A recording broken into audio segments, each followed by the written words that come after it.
तुम अनावश्यक बहस से बचो और साथ ही साथ तुम जिस तरह सबका स्वागत सत्कार करते हो, यही उम्मीद सामने वालों से रखना बंद करो। हो सकता है कि सामने वाले के मन में तुम्हारे प्रति उतनी श्रद्धा हो, परंतु उन्हें उसे शब्दों में कैसे उतारा जाए, उसे जाहिर कैसे किया जाए, ये करना ना आता हो। इसलिए इन सारी चीज़ों से बचो। किसी से अधिक उम्मीद रख रहे हो तुम आजकल, और तुम्हारी उम्मीद टूटती है तो तुम रोने लगते हो। तुम्हें ये भी समझना होगा कि जहाँ तुम हो वहाँ ही सामने वाले लोग हैं। सबका उम्र वही है, उतना ही है, इसलिए किसी से अधिक उम्मीद नहीं रखनी चाहिए। और तो और सबका शिक्षा पालन पोषण अलग तरीके से हुआ है, तो जो तुम कर रहे हो वही सामने वाला करे, ये ज़रूरी नहीं है।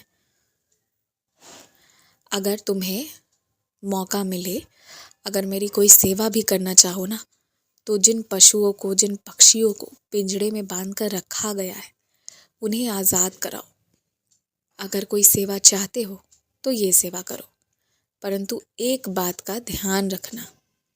ध्यान रखना मतलब बहुत ध्यान रखना कि अगर तुम किसी के घर से किसी पक्षी को पिंजड़े से आज़ाद कर रहे हो, तो उस घर के मालिक को बिना बताए चुपचाप ये काम मत करना।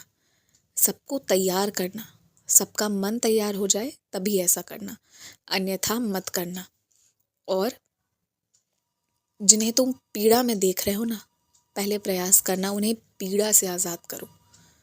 ज़रूरी नहीं है कि लोगों से ही आज़ाद किया जाए, हो सकता है पीड़ा से ही बस आज़ाद करना आवश्यक हो, तो वही करना।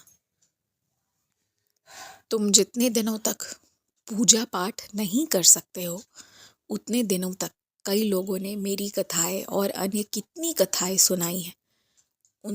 उन कथाओं को सुनो और उनका उस एक वाक्य से क्या सोचने का तरीका है, इस पर ज़रा ध्यान दो।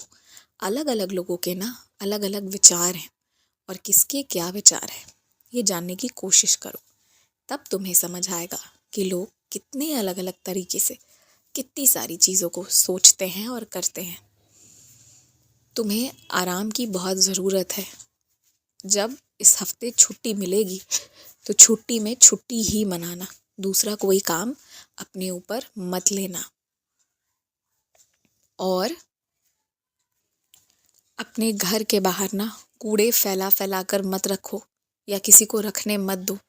उसके लिए अगर कोई और कुछ नहीं कर सकता है तो तुम खुद ही कूड़ादान वहाँ रख सकते हो या रखवा सकते हो, तो वही करो।